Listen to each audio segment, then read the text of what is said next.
അടൂർ നഗരസഭ 8ാം ward UDF സ്ഥാനാർത്ഥി Feni നയനാന്റെ election committee office പൂട്ടി. രാഹുൽ മാങ്കൂട്ടത്തിനെതിരെ ഉയർന്ന പുതിയ പീഡന പരാതിയിൽ ഫെനിയുടെ പേരും പുറത്ത് വന്നതോടെയാണ് ഓഫീസ് പൂട്ടിയത്. കൂടുതൽ വിവരങ്ങളുമായി ഗോകുൽ രമേശ് ചേരുന്നുണ്ട്. ഗോകുൽ, എന്താണ് ഏറ്റവും പുതിയ വിവരങ്ങൾ?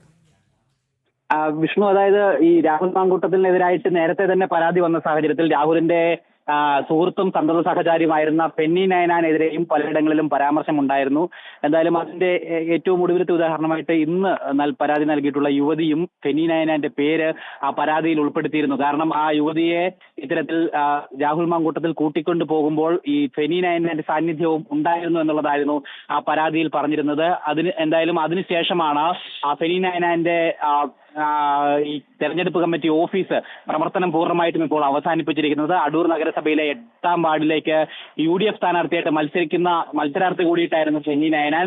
ഈ പരാതിയിൽ പേര് വന്ന സാഹചര്യത്തിലാണ് ഫെനി നയനാൻ പ്രചാരണമൊക്കെ അവസാനിപ്പിച്ചുകൊണ്ട് തെരഞ്ഞെടുപ്പ് കമ്മിറ്റി ഓഫീസ് പൂട്ടിയിരിക്കുന്നത്.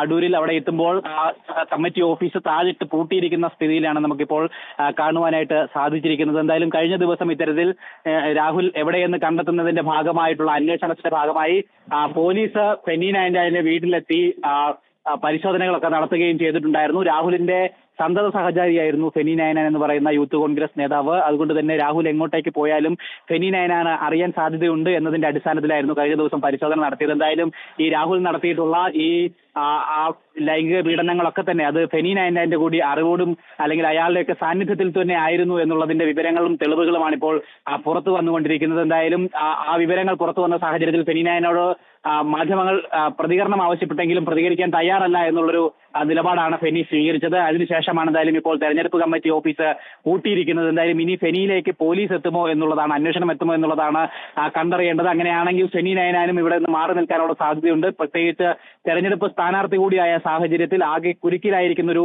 അവസ്ഥയിൽ തന്നെയാണ് ഫെന്നി നയനാനും. അതോടൊപ്പം തന്നെ പത്തനംതിട്ട ജില്ലയിൽ കോൺഗ്രസും എന്ന് പറയുന്നതിലും യാതൊരു സംശയമില്ല. എന്തായാലും പ്രതിപക്ഷ നേതാവ് അടക്കമുള്ള ആളുകൾ ഇന്ന് പത്തനംതിട്ട ജില്ലയിൽ തന്നെ ഉണ്ടായിരുന്നു. ഈ പരാതിയെപ്പറ്റി തനിക്ക് അറിയില്ല എന്നും തനിക്ക് പരാതി ലഭിച്ചിട്ടില്ല എന്നുമാണ് ജനജീവിയുടെ അടക്കം അല്പസമയം മുമ്പ് പ്രതിപക്ഷ നേതാവ് പ്രതികരിക്കുകയും ചെയ്തിരിക്കുന്നത്. എന്തായാലും കോൺഗ്രസ് നേതാക്കളും കോൺഗ്രസ് പാർട്ടിയും വെട്ടിലായിരിക്കുകയാണ്. ഫെന്നി നയനാൻ അടക്കമുള്ള സ്ഥാനാർത്ഥികൾക്ക് പോലും രാഹുൽ മാങ്കൂട്ടത്തിന്റെ വിഷയം ഇപ്പോൾ പ്രതികൂലമായി ബാധിക്കും എന്നുള്ള ഒരു സ്ഥിതിയിലേക്ക് കാര്യങ്ങൾ എത്തിച്ചേർന്നിരിക്കുകയാണ്. എന്തായാലും ഫെന്നി നയനാൻ അദ്ദേഹത്തിന്റെ തെരഞ്ഞെടുപ്പ് കമ്മിറ്റി ഓഫീസ് പൂട്ടി ഇപ്പോൾ അവിടെ നിന്നും മാറാനുള്ള തയ്യാറെടുപ്പിലാണ് എന്നുള്ളതാണ് നമുക്ക് മനസ്സിലാക്കുവാനായിട്ട് സാധിക്കുന്നത്. ശരി, ഗോകുലാണ് വിശദമായ വിവരങ്ങൾ നൽകിയത്.